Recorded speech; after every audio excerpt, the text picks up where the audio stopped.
네, 조국혁신당 정춘생입니다. 청장님, 뒤를 한번 봐주시겠습니까? 어떤 느낌이십니까? 어떤 느낌이 드십니까?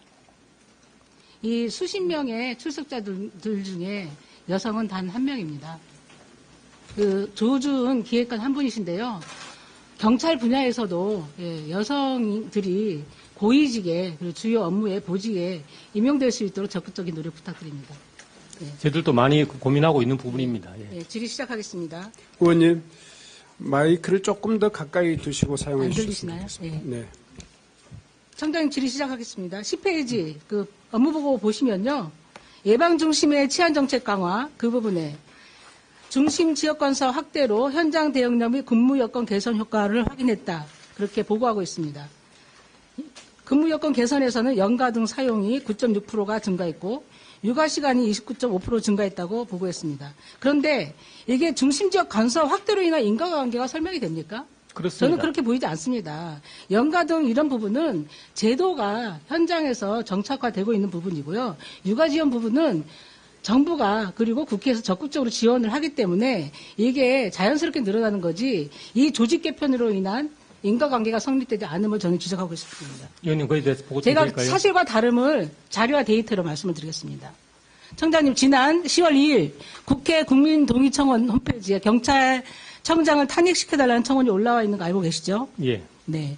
지난 8월 경남 하동에서 순찰자 뒷좌석에서 40대 여성의 숨진 사건이 발생한 후 청장은 2시간마다 순찰자가 정차하면 112 시스템에 그 사유를 입력하고 시간대별로 업무를 수시로 또 구체적으로 보고하도록 지침을 내리셨죠. 그렇습니다. 청원에는 현장 경찰들을 죽음으로 내모는 지시를 해 경찰 내부는 폭발 직전이라며 이 지시는 사무실과 순찰자 일거수 일투족을 감시해 징계 먹이겠다는 내용이자 경찰과 무고한 시민의 고통과 사망사고를 부른 위법, 부당한 지시라고 적혀 있습니다. 일선 경찰들은 안 그래도 과중한 업무로 인한 스트레스가 심한데 개선책은 없고 허울 좋은 대책만 내려놓는다며 반발하고 있습니다. PT 보여주세요. 언론 보도를 보면 지난 7월 8일 동안 벌어진 일입니다. 경찰 2명이 극단적인 선택을 했고 1명은 뇌출혈로 사망했습니다. 또 다른 1명은 투신했는데 다행히 구조됐습니다. 높은 업무 강도와 극단적인 스트레스에 내몰린 경찰의 현 상황입니다. 청장님이 추진 중인 경찰 조직 개편에 대한 현장 경찰관들의 목소리를 저는 직접 들어봤습니다. 올해 초 시도청과 일선서 내근 인력 4천여 명을 차출해 기동순찰대와 형사기동대가 신설됐습니다. 청장이 경찰청 차장이던 당시 기획한 조직 개편은 맞죠? 맞습니다. 네. PT 넘겨주세요. 우리 의원실과 전국경찰직장협의회가 9월 13일부터 27일까지 2주간 경정이하 경찰들을 대상으로 공동 설문조사를 실시했습니다. 2,657명의 경찰관들이 응해 주셨고요. 청장님이 추진 중인 경찰 조직 개편에 대한 의견을 물었습니다. 설문조사 결과가 굉장히 충격적입니다. 경찰 조직 개편에 대해 만족하는가라는 질문에 응답자의 85.2%가 전혀 그렇지 않다. 8.2%가 그렇지 않다. 불만족이 93.4%로 나왔습니다. 다음 질문. 기동순찰대 경찰 조직 개편이 범죄 및 경찰 활동 대응에 도움이 되는지 묻는 질문에 80%가 전혀 그렇지 않다. 14.6%가 그렇지 않다라고 답했습니다. 94.6%가 도움이 안 된다고 답했습니다. 다음 넘겨주세요. 형사기동대 경찰 조직 개편으로 범죄 및 경찰 활동 대응에 도움이 되는가 물었습니다. 92.3%가 도움이 안 된다고 했습니다. 다음 넘겨주세요. 형사기동대 경찰 조직 개편으로 인해 범죄 및 경찰 활동 대응에 도움이 되는지 물었습니다.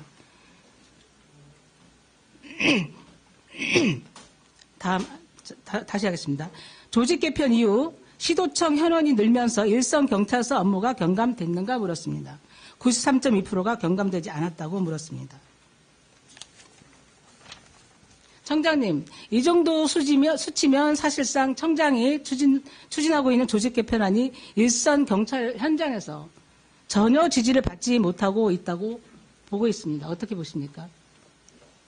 정책은 조직 내부적인 시각으로 볼 것인지 네. 국민적 시각으로 볼 것인지가 굉장히 중요합니다. 네, 그렇게 답변하실 줄 알았습니다. 네. 그러면 국민의 치안 만족도가 있어야 되거든요. 그런 어떤 통계 조사는 없습니다. 그리고 중심 지역 네네. 관설을 시행한 이후에 순찰 시간이 25%가량 늘었습니다. 네, 순찰 시간이 늘었다고 하는 것은 경찰이 나가서 국민들을 만난다는 겁니다. 네, 네. 파출소에 앉아 있는 경찰보다 시간이 많지 않아서 제가 말씀을 순찰 도는 드리겠습니다. 경찰이 저희가 훨씬 더 효과적입니다. 그 청장님이 추진한 조직 개편의 취지와 목적에 대해서 근본적으로 문제 제기하는 건 아니고요. 저희가 보육 정책을 궤도에 올릴 때도 보육 서비스의 질은 보육 교사의 질을 넘을 수 없다는 논리로 우리는 대응을 하고 준비를 했었습니다. 마찬가지입니다. 아무리 좋은 정책도 현장의 경찰들이 지지와 동의가 없다면 이게 정착할 수 없는 것입니다. 이로 인해서 과도한 업무량이 있거나 아니면 스트레스가 쌓이거나 하면 현장의 의견을 듣고 보완하고 해야 되는 부분입니다. 의원님, 우리 의원님께서 윤석열 말씀하시는 건 정권이 지역경찰 추진하고 있는 말씀하시는 건데요. 의료 개혁 정책이 왜 지지를 못 받고 있겠습니까? 의료 현장뿐만 아니라 경찰의 국민들의 현장은 피해로 지역경찰만 이어지기 있는 게 때문에 아닙니다. 알고 있습니다. 그러니까 이 정책이 정착이 되려면 현장 경찰관들의 의견이 반영이 되고 그 의견이 반영이 돼서 현 시점에서는 무엇을 개선하고 보완할 것인가 그런 시점이 됐다. 의견을 들으십시오. 저렇게 충격적인 결과가 나올 거 예상했습니까? 충분히 예상했습니다. 이거는 저희 경찰의 내부 사정을 잘 아는 사람이면 이 정도를 다 예측할 수 있습니다. 그럼에도 불구하고 이것을 경찰이 어디를 지향점으로 일을 할 것인가에 그러니까 대한 핵심적인 문제입니다. 일선 경찰들이 현장에서 전혀 지지를 하고 있지 않고 공감하고 있지 않은데 동의하고 있지 않은데 이게 성공하겠습니까? 의원님께서 동의를 먼저 조사하신 구하고 내용의 진행을 대부분은 하십시오. 일부 지역 경찰의 이야기입니다. 경찰의 현장은 지역 일부 경찰만 지역 있는 것이 경찰이 아니고 아니고요. 저희가 수사, 전국 여청, 정보, 경찰 경비 직장 등 협의회 엄청나게 설문조사를 통해 많습니다. 전국을 통해 조사를 한 겁니다. 경찰 직장 협의회 자체가 여기에 대해서 그러한 시각을 가지고 있는 데입니다. 그런데 직장 협의회와 계속 협의를 합니다. 다 속개했습니다. 그런데 가입률이 20%대입니다. 그렇게 편협하게 사고하지 마시고요. 현장 경찰들의 의견을 듣고 보완할 거 있으면 보완하고 개편할 거 있으면 개편하고 의견을 들어서 반영을 해야 물론 그렇게 할 그게 겁니다. 정착될 수 있는 겁니다. 예, 물론 그렇게 할 건데 빡 지르고 그렇게 한다고 해서 단 한 번도 윽박 지른 적이 없습니다, 의원님. 네, 이상입니다. 자, 회의 진행하면서 우리 그 증언석에 계시는